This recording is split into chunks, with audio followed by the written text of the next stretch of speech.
So Molly, I want to thank you because I was, doing research on my guests like I normally do here on the Edge. Good morning, Brains.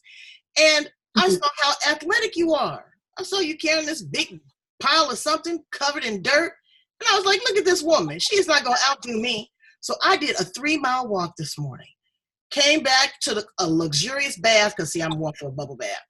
Took a bubble bath and oiled my body and oiled my braids. And I said, you know what? Molly is my inspiration. So I want to thank you really for that. And I'm going to try to do that every day because I feel wonderful. I feel like I just take on the world. So, Brains, we have an amazing guest today. As usual, we've got Molly Peebles. Okay, she's up northern. Let's see, where are you at? You are in Washington. The Seattle area.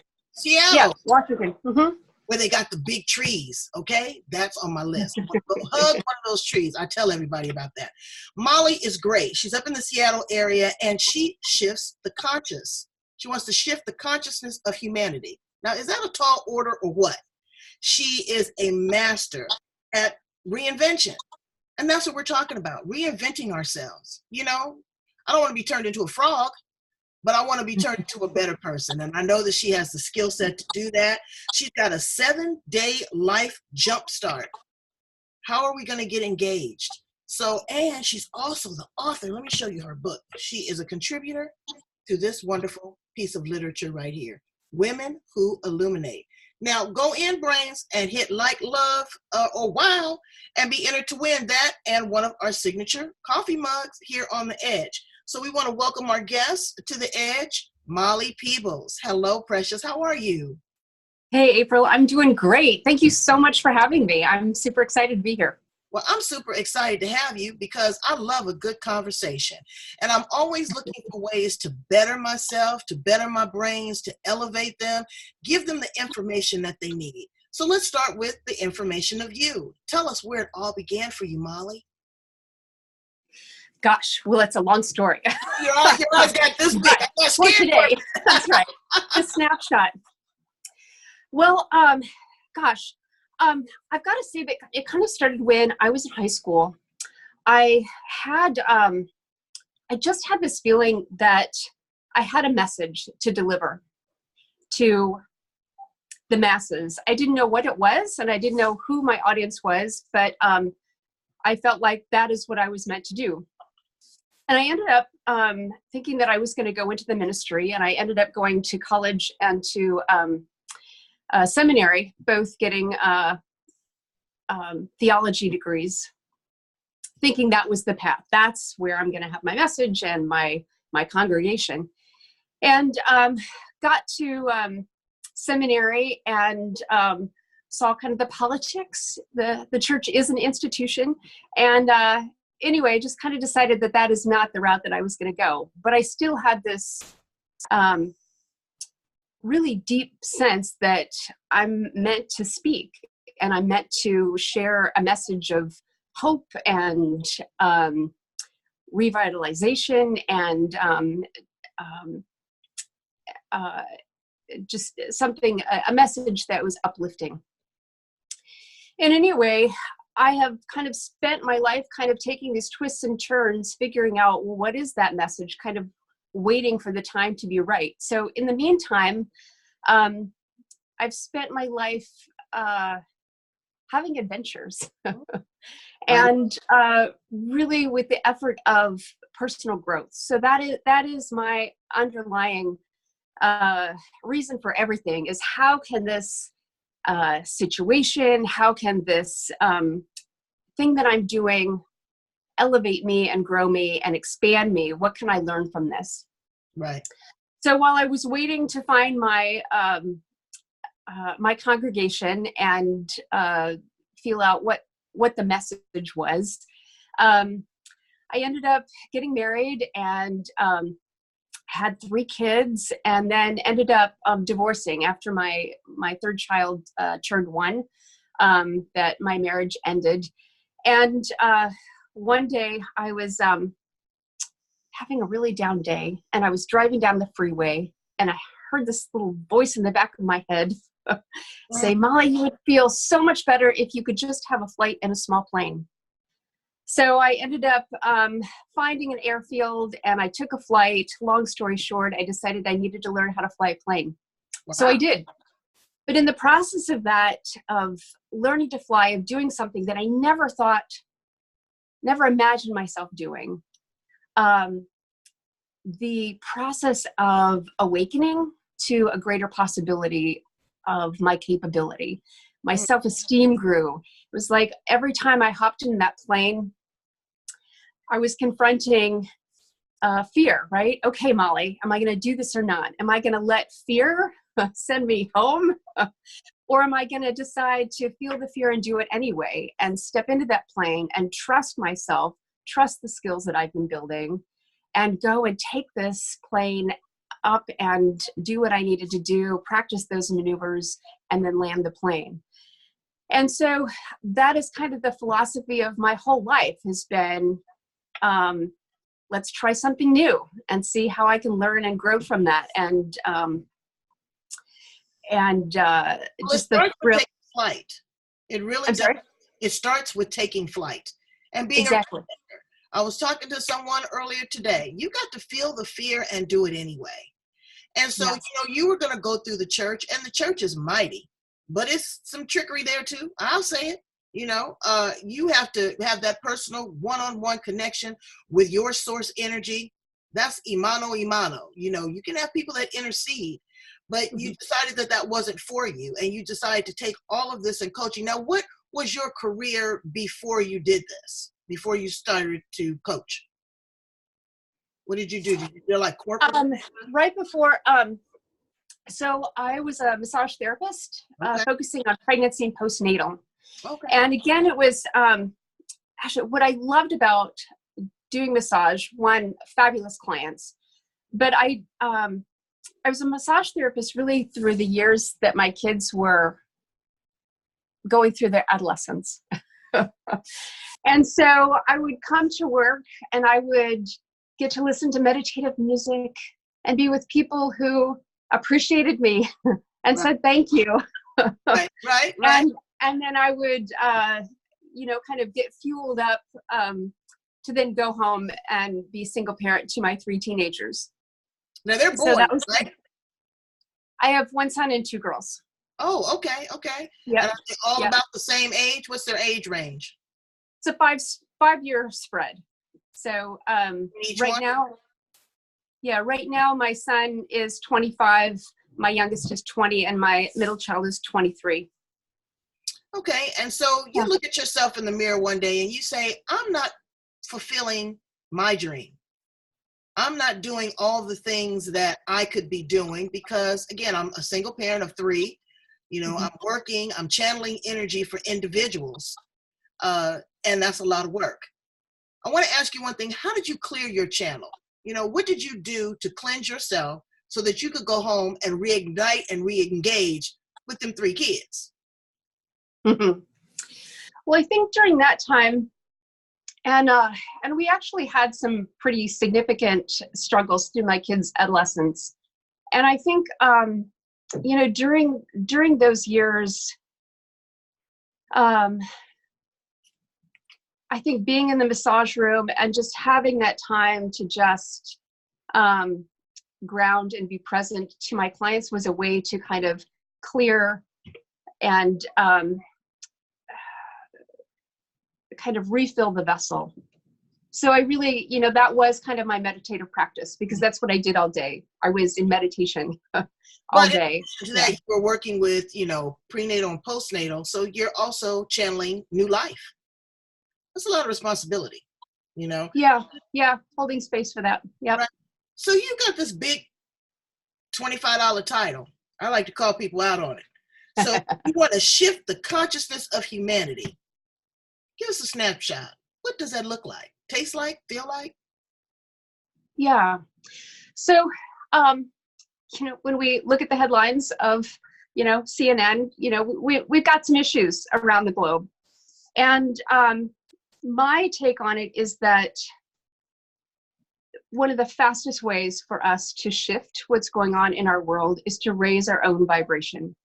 So if we can step into our power and step into a place of self-love and self-confidence and self-esteem, and really engage in the world by making, I guess, choosing to engage in the world with kindness, with empathy, with compassion, that raises our vibration. So when we're mad and in that space, that lowers our vibration, and it doesn't feel good. It really it's depleting. It's an But ugly. but if we're in that higher space and consciously choose, this is how I'm going to operate through my day. That stuff may happen, but I'm going to take the higher road and I'm going to operate from this higher space. And by raising our vibration, it sends out a ripple of energy into the world. And so even by, engaging in a conversation with the gal at the checkout counter at the grocery store, just engaging and saying hello from the space of intentionally connecting and wanting to spread a little light, that has a powerful ripple effect. Right. We don't realize how powerful that is, but it really is. And so we're busy with our phone in line and, just really disengaged. I'm glad that you brought that up, because again, you encouraged me to go out and do this really long walk. And everyone that I encountered this morning, I made sure that my voice tone was elevated when I said, good morning, buenos dias.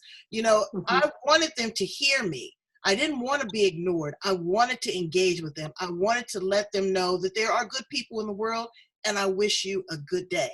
And today is a good day. So again, it's the smallest, minute things that can change the trajectory of somebody's life. Yeah. Now you talk about empowering and encouraging. That word empowering, I don't know, me personally, how I feel about it, because I think that that's within. I don't think that outside sources can turn on my switch. They can encourage me, but to really empower myself, I'm empowered. Well, y'all know me anyway, but really, I'm a hard charger. And so I think that people need to take that responsibility back, look at themselves, and see how they can engage and ignite. So how do you encourage your clients and your coaching students? How do you keep them on track? Because, folks will fall off track in a minute. The first thing they say, oh, well, Molly, our coaching session wasn't all that effective because I didn't get X, Y, Z. Well, you didn't put nothing into it, right? Right. So how do you encourage them? How do you keep them consistent? Well, I think that the first thing that we do is to create a vision. So you've got to have a vision. So if you decide you want to go on a trip, you got to know where you're going. Right. And then you can figure out how to get there. But you got to have the destination. So when I work with my clients, the first thing we do is cast a vision of, well, what do you want to feel like? What do you want, when we're doing personal training, it's what do you want your body to be able to do?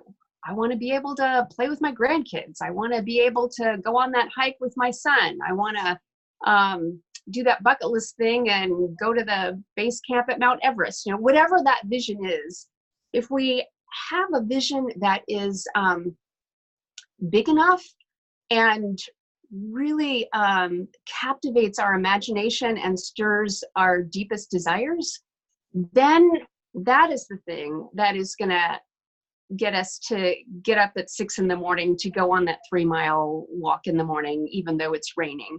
It's having that vision and being reminded of it daily, that this is where I'm going.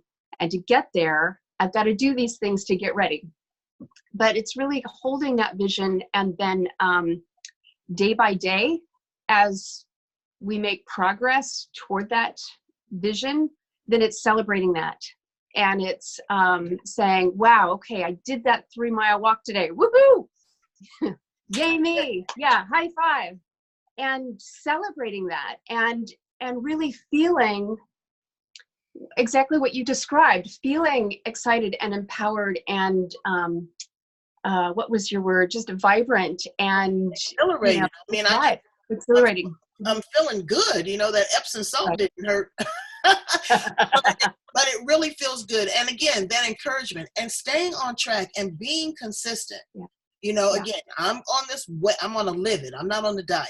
Okay. I'm trying to change the whole thing, but it's day by day, it's inch by inch. Sometimes I fall short of the glory, but when I don't, I reward and recognize myself. And when I do, I acknowledge it and I check in with one of my buddies and say, hey, hold me accountable. So accountability it's key. And so that's what great coaches and great mentors do, is they hold your hand, they hold you accountable. They don't beat you up, but they remind you to stay focused, to stay on track for what you're doing, because it's so important. It's so important to, just your whole life's discipline, not just whatever task, be it weight loss or, eating right or recovering your health or any of those things, a relationship, but it's being consistent. And consistency, brains, is what makes the cake rise. Talking about a cake that's rising, I want to talk a little bit about Women Who Illuminate, the book that you are a contributor to. And there's a couple other of the great authors here that have contributed to this as well. So tell us, what was your inspiration, how you got involved, and what are inside the pages of the book for Molly Peebles? Awesome. Well, synchronicity is a lovely thing. And it was kind of a synchronistic thing that I ended up chatting with Kate Butler, who is the publisher of the book. It was kind of a friend of a friend told me, you got to talk to Kate. So, okay, I'll talk to Kate. And she really cast the vision of how writing our stories and putting them together in this book would help to create that ripple effect that we just talked about, that it would, send good vibes out into the world and really impact women, men, everyone around the globe. And so that's kind of my thing. I love that about making a difference in the world, and thought that it was time for me to come out of the secure walls of the massage space and to really let the universe know that, yes, I am ready to take up the task of kind of discovering what that message is, and to finally step into that calling that I had so long ago, that it was now time. The kids are grown, they're raised, now I can focus on kind of the next contribution that I have for the world. And so that's why I decided to write the chapter, that it was time for me to tell my story and to start getting out there and making a difference in the world through speaking and coaching and writing. Was it scary? It was. And was it more scary than learning how to fly that plane? It was different. It was a different scare. For writing the chapter, the process of writing was not scary, but the thought that this chapter was actually going to go into a book that would be published for all to see forever and ever. Right. I was kind of in denial of that. I really, I didn't tell my friends. I didn't. I just was really pretty down low and quiet about it, because it kind of freaked me out that this was going to go out there. And so I kind of lived in denial. And actually the book published it launched on August 28th. And I didn't get a hard copy until the next day, until the 29th.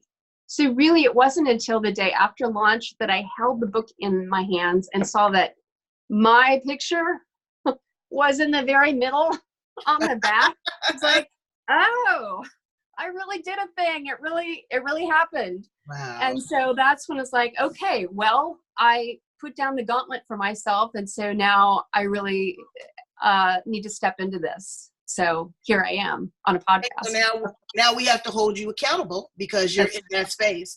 How do you feel now? How have you rewarded and recognized yourself? And, how do you give yourself an attaboy?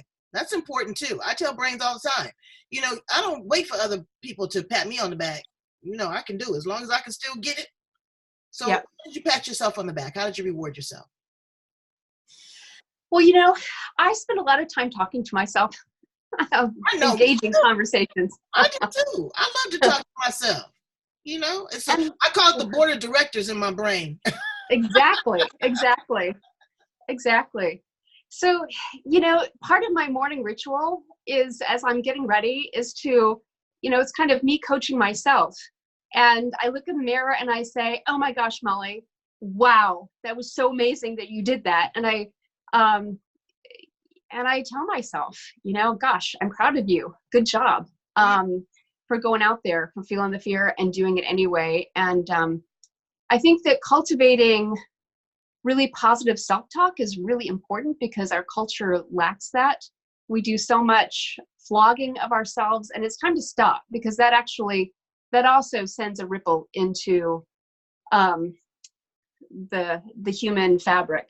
Yeah, it's a boomerang And effect. Absolutely. exactly. And so, changing the world, it starts with ourselves. And if we can spread some love to ourselves, then that then gets to have this ripple effect. And ultimately that is how we change the world. But yeah, that's what I do. I have coaching conversations with myself daily. Good. Yeah. And then you go out for a hike. So how did you become so athletic? Hiking and climbing, and you're pretty adventurous. What are some of the great things that you do there in Seattle, Washington? Because it's beautiful. It's absolutely Yeah. Well, it's only recently that I've been athletically adventurous. It was really, growing up, I really wasn't that athletic, did just some gymnastics, but was never on any team sports, anything. But what happened was it'll be 5 years ago in January. My kids, two kids were launched, adulting out of the house, and my third was almost there. And it was a January day, soon after the first, when we're all kind of thinking about New Year's resolutions and all of that. And I stepped on the scales and I saw that these years of dealing with adolescence and the challenges that my kids faced, and my own stress of dealing with that I had not practiced particularly good self-care. And I gained 50 pounds and I was emotionally drained.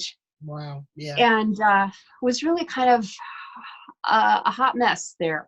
But in that moment of stepping on the scales, I realized I got to do something different. All that energy that I'd been putting out to my kids, it was needed. I needed to do that, but now I need to give myself that love and that attention and that care. Right. And so I decided that I needed to start moving. And I didn't really know where to start, but I'm going to start somewhere and I'm going to start moving. And so it was a 10-minute walk. And I started doing that most days. I don't remember now exactly what my protocol was, but it was just starting to move. And as I started to move, it was like, oh, well, that feels really good. Mm-hmm. And slowly I increased the time, and after a while decided maybe it's time to join the gym. So I joined the gym, and then it was getting on the treadmill and a few times a week. And anyway, slowly built. Right. And then I got to a place where I really was feeling pretty good. I'd lost some weight. And, whenever we're starting to kind of build a forward momentum, then it feeds on itself. It's like, oh, I feel really good. So what else can I do? And then you do that next thing, and it's like, oh, what else can I do? And when we're in motion, we also tend to make healthier choices. So if I'm out there, you don't want to blow it. Exactly. And so it got to a point where I was feeling pretty good. And one day I was, the Google rabbit hole where I don't know where I started, but the place that I ended was a YouTube video of the Spartan race. And the Spartan race is this obstacle course race that was started by Joe DeSena. And his goal was to rip people off the couch and get moving. And he does these races where they're kind of military style obstacles. And that's when I saw this video of people going under barbed wire through the mud and climbing over walls. And I thought, oh my gosh, that kind of looks fun. Right. And so I decided to set it as a goal. So I'm a firm believer that setting ambitious goals is great because it's a stretch goal. And so if you do the work to get there, then you grow. And it's not so much about doing that race at the end. It's all the work that happens beforehand to get you ready. It's the building the discipline. It's getting out there and doing what you said you were going to do. And so that's what I did. So as a birthday present to myself for my 50th birthday, I did my first Spartan race. My son did it with me, which was really sweet of him. And I did it. I crawled under barbed wire and climbed over walls and carried buckets of gravel and hoisted bags of sand. And anyway, it was exhilarating. It was really fun. Well, you're better than me, but you got me up and got me moving today. Yeah. Because I looked at those pictures and I said, you know what? Molly is going to be my encouragement. And so thank you so much for that. I really, really appreciate that. And so let me ask you one more thing before we conclude. A little bit about massage. Girl, Yeah. that's my thing. I don't care about no nails. I don't care about no hair. But you best believe once a week I am there getting it. When I'm really tense, I can taste the toxins in my tongue. When she gets to a certain point, what is the value of really getting a massage? Now, there's a lot of people that don't like massage because they don't like to be touched for a variety of different reasons. They don't like the toucher, or they've been touched in their life previously inappropriately. But what is the connectivity between the masseuse, the muscle, and the person receiving the massage? Why is that so important? Well, human touch is critical. We human beings need that just to feel grounded and to, it's nurturing, it's healing, just the act of a touch. But massage itself, does so many things. It clears the lymph system, it clears the toxins, it increases circulation, and it has so many great effects on the parasympathetic nervous system, really relaxing you and de-stressing. Yeah. And it's a moment where you're taking time for yourself. Right. And really, it's good self-care. But one of the things that I really stress is drinking lots of water. Right. So the idea is to drink, the goal is half your body weight in ounces. And so the more, especially when you're getting a massage and you're moving toxins out of your body, you really need water to cleanse that out of your system. Yeah, my mother, and she takes a lot of medications, but I'm telling you that the water, sister girl can go through a half a gallon of water a day, and don't let it not have ice in it. Gotta run out and get the ice water. So it is so important. But I want to thank you for all that you do. I want to thank you for your great work, for your courage, for finding yourself, for pouring that into others and working it through their lymph nodes, all of those great things. Tell my brains how to get in contact with you if they want to get involved in your 7-day Life Jump Start program. Awesome. So I have a website. It's mollypeebles.com. And I think you've put will you put a link? Absolutely. Absolutely. Perfect. Mm-hmm. Yep. And you can also find me on Facebook, Molly Peebles, Reinvent Your Life Coach. You can get to my page, and I have the Reinvent Your Life Now group, where I post in there lots of tips and tricks to help you to reinvent your own life and step into your empowered space. I have 2 classes. It's the 7-day Life Jumpstart, and I also have the 30-day Reinvention that are also available. And what I'm giving to the brains is a 10% off discount, so that you can just use the code podcast10 and you can get a 10% discount on both of those courses. Now, are you still a massage therapist? Do you have a studio where you do a massage? I have my studio, and I'm winding down in my massage practice. Okay. Yes, I've let That's a lot of work on the body too. I mean, for you physically, yes, it's a lot. Yeah, I've been doing it for 10 years, and it's been great. And now I'm called to be serving a larger audience. Yeah. So now you are massaging the muscles of the mind, of the brain. Yes. Absolutely. Yeah. I love that. Thank you so much for being here on the edge with us. Brains, again, I want you to have everything wonderful that life has to offer. There's absolutely nothing. Life is a smorgasbord, and I want you to fill your plate. Okay, so I'm going to provide you everything that you need here on the edge. Get a big scoop. Okay, work on your mental muscles, work on your physical muscles, work on your heart. Have a conversation with your kids and tell them they better start acting right.